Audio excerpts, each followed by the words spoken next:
satisfied, be content with what you have. That's the first clue of being happy. It's okay to appreciate what other people have, okay? And to say, I wouldn't mind having that. That's okay. But don't become envious of them, because when you become envious, you become blinded to what you have. You become blinded to the blessing that God has given you. You become blinded to the blessings of what your parents have given you. And so many times your parents work so hard to sacrifice for you so that you can have what you have. And especially when you get upset because your friend has something this and better and blah, blah, blah, and then you complain to your parents, you know what? You just make them feel awful. You make them feel like they've not done enough for you, okay? And so be careful with envy. Be very careful with envy.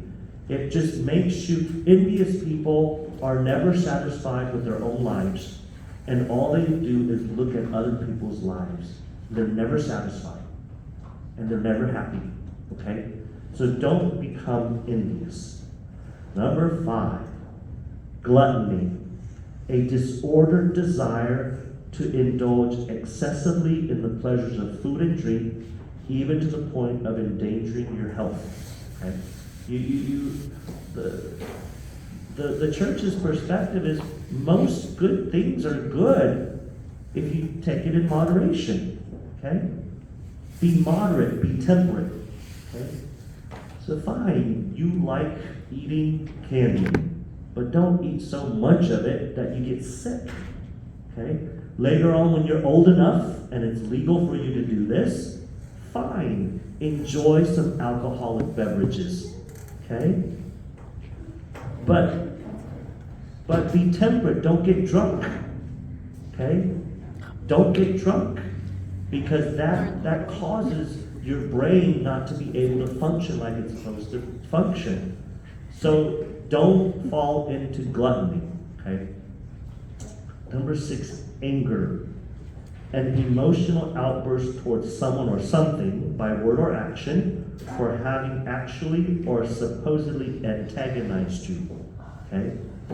So there can be just anger. Okay?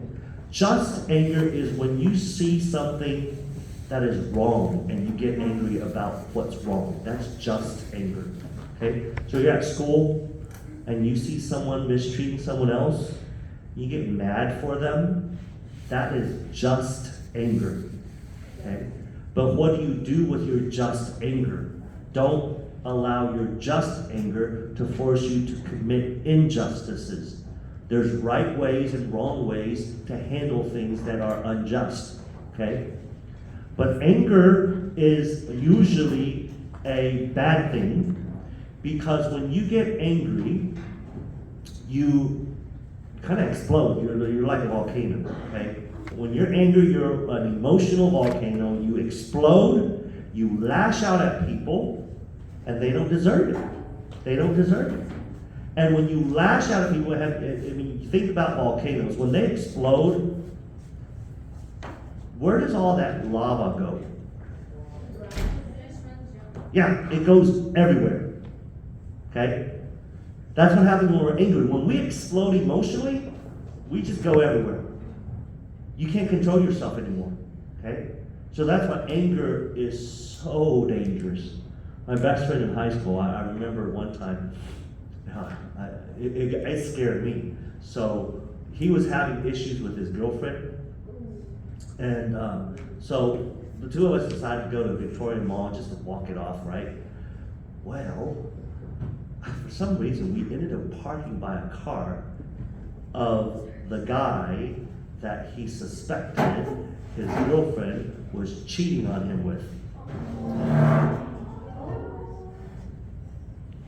And he didn't even think about it. Anger immediately erupted, and he punched the car, and he dented that car. And I freaked out. I was like, I never seen him like that. It was scary. It was scary because he's usually so calm. But his anger, and then I'm like, how do you know that she was there? He didn't. How do you know that was that guy's car? It looked like it, but we didn't know for sure. And so, oh my gosh, it was bad.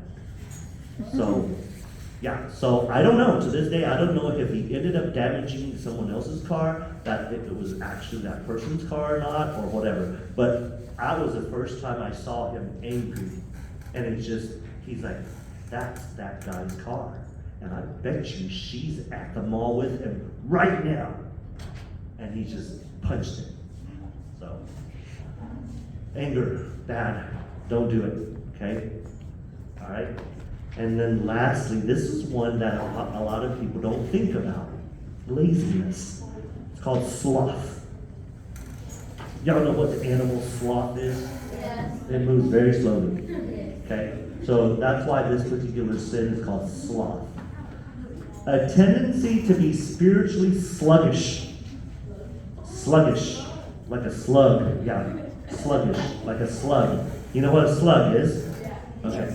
It's like a snail without a shell, and they move kind of slow too, leading to an attitude that it's too much trouble to be good, it's too much trouble to pray or to practice virtue, which is good habits. It's too much trouble to live a spiritual life.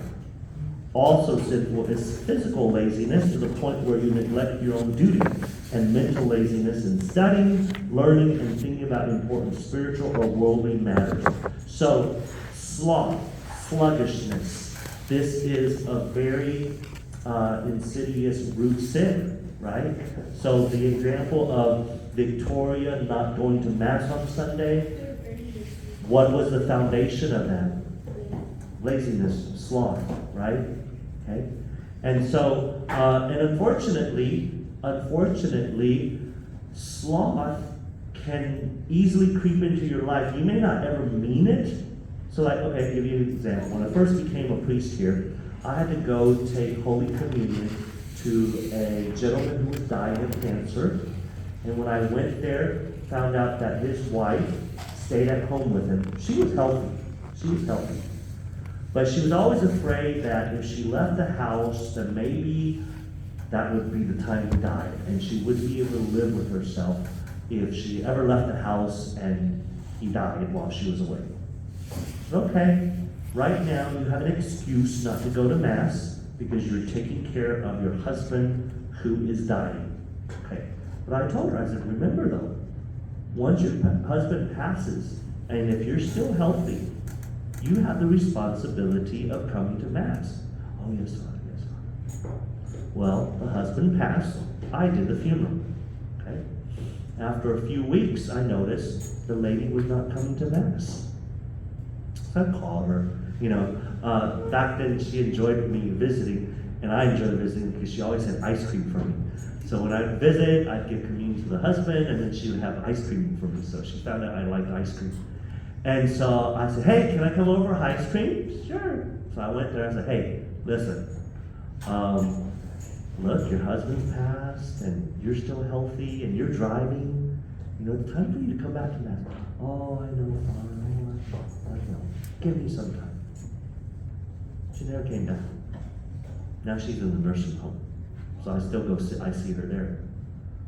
But it was spiritual laziness. She got used to not having to go to Mass for a legitimate reason, but then she got used to it, okay? Just like COVID, okay? When COVID happened 5 years ago, the bishops began by giving us all an excused absence, not to have to go to Sunday Mass, okay? They gave us that excused absence, so that's almost like a year. And then COVID got better, you know, and we learned how to live with it. And then, guess what? Some people decided, you know what? I don't really need to go to church. Nothing bad happened to me if I didn't go to church. And so, unfortunately, when we reopened the church in 2021, a lot of people never came back. They just plain never came back. And that's spiritual laziness, okay? So check yourself on that, okay? Okay, so we'll conclude today with that. If you'll please bring your booklets back. After